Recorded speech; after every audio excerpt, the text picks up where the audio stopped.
என்னங்க உங்களுக்கு நான் என்ன கேக்குறேன்னா ஒருத்தர அரசியல் வராரு எனக்கு இந்த துறை வேணா நான் இந்த துறையை தான் தேர்ந்தெடுக்க போறேன். அஜித் சார் கூட தான் இருக்காங்க. அவங்க என்ன பண்றாங்க நாட்டுக்காக நம்ம போய் ஏதாச்சும் ஒன்று சாதிக்கணும் பைக்கோ காரோ எதுலயோ ஒன்று நம்ம வின் பண்ணி நம்ம நாட்டுக்கு பெருமை சேர்க்கணும். அவருடைய மைண்ட் செட் அப்படி இருக்கு. அவரு நாட்டுக்காக அதை பண்றாரு, இவரு நாட்டுக்காக இதை பண்றாரு. இதெல்லாம் நீங்க ஏன் விமர்சனம் பண்ணிட்டு இருக்கீங்க? நீங்க ஏன் வரக்கூடாதுன்னு நினைக்கிறீங்க? ஏன் தடுக்கிறீங்க? ஏன் எல்லாத்தையும் குறை சொல்லினே இருக்கீங்க? வரட்டுமே, புதுசாதான் ஒருத்தர் வரட்டுமே, புதுசாதான் எல்லாம் நடக்கட்டுமே. ஏன் வேணாம்? பழச 50 வருஷத்துக்கு முன்னாடி நான் ஆட்சியில இருந்தேன், அப்பா இருந்தாரு தாத்தா இருந்தாரு உன்ன பேர மாதிரிலாம் இருந்தாங்க, அவங்க எல்லாம் போட்டோம், இவங்க எல்லாம் வரக்கூடாதா? ஏன் அப்படி நினைக்கிறீங்க? காரணம் என்ன? ஸ்கிரிப்ட் எல்லாம் இருக்குன்னு யார் பார்த்தது?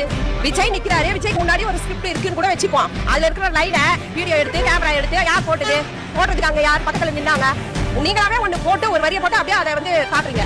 இதெல்லாம் நம்பறதுக்கு அந்த காலம் கிடையாது. இந்த காலம் எப்படியோ மாறி போச்சு. நம்ப மாட்டாங்க. எல்லாரும் முட்டாளோட இல்லை. இப்ப எல்லாமே உலகத்துல நடக்கிறது எல்லாமே எல்லா தைரியம் இருக்கு. நான் இப்ப பேசுறது இன்னும் ஒரு 10 வருஷம் 5 வருஷம் கழிச்சு கூட பார்த்து தெரிஞ்சுக்கலாம். அந்த அளவுக்கு இப்ப டெக்னாலஜி வளர்ந்து போயிருக்கு. இப்ப வந்து இதெல்லாம் போய் இப்படிதான் நடக்குது அப்படிதான் நடக்குதுன்னு மாத்துறதெல்லாம் ரொம்ப தப்பு.